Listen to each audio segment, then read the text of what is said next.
Oh, good morning. West Virginia, take me home. Oh, hey, good morning, y'all. How are yous?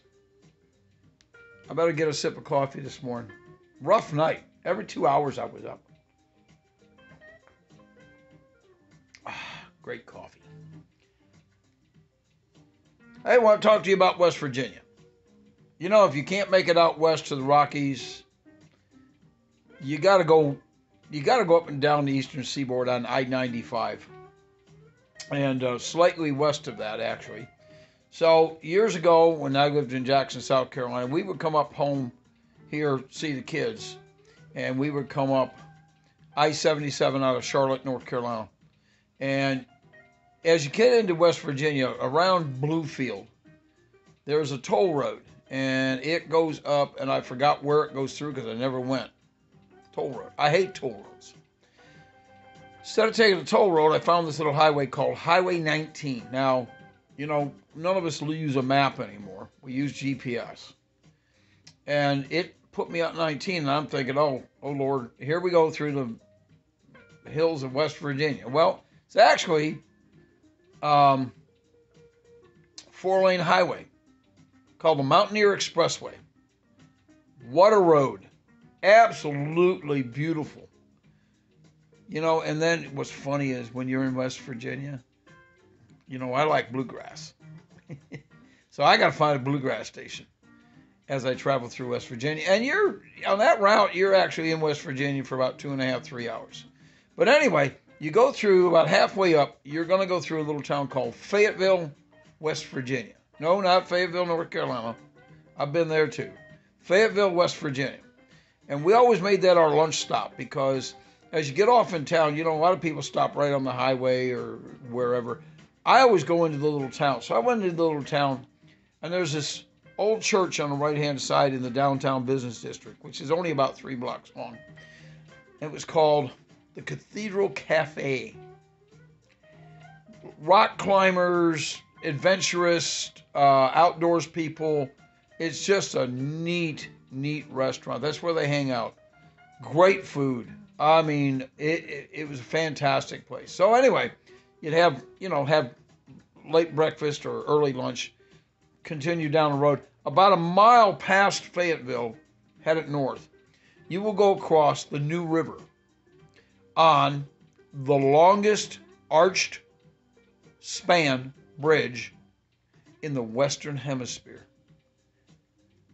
As you get on the north side, there's a little turn off to the right, observation area. It's gorgeous.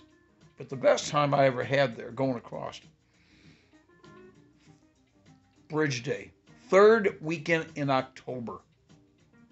They shut the bridge down, reroute the traffic down into the gorge all the way around and come all the way back up. Well, they shut that bridge down because they let people jump off the bridge. It's crazy. So we went one year. I mean, there's thousands and thousands and thousands of people on this bridge. And on the east side of the bridge, there are 2 or 3 platforms where they allow you to jump off the bridge. I'm not joking, folks. Yes. Thrill seekers. Jump off, pull a ripcord. We watched a guy in a wheelchair go over. Down below in the river, there's a boat or 2 for rescue, just in case they hit the river. There's a shoreline to the one side. It was fantastic to watch. Well, we got done watching that after a couple hours and decided to go on. Of course, what do you got to do? You got to walk all the way back to the car, about a half mile, and reroute yourself down below. Well, as we go down across the river and the old bridge way down, it's like a 25-mile round trip. It dawned on me, I remembered when I was in Hotel, Motel, Restaurant Management in Spokane Community College. I remember Vic Hill, our instructor, talking about the Greenbrier. If you ever get a chance to go to the Greenbrier, White Sulphur Springs, West Virginia. No, I couldn't afford to stay. It was $239. Not staying. But it was gorgeous. We drove around the grounds. It was gorgeous. So that's my adventure of West Virginia. Never did get to go camping or fishing on the New River. That's on my bucket list, I guess, but you know, it's way down at the bottom now. I've got a whole lot of other things doing. Hey, y'all have a great morning. If you missed yesterday, I did a Coffee Cup Chronicles, day 14 and a half. Got home from fishing yesterday and I had to have a cup of coffee. You ought to go watch that one. That's crazy. Well, so am I. Hey, y'all have a great day.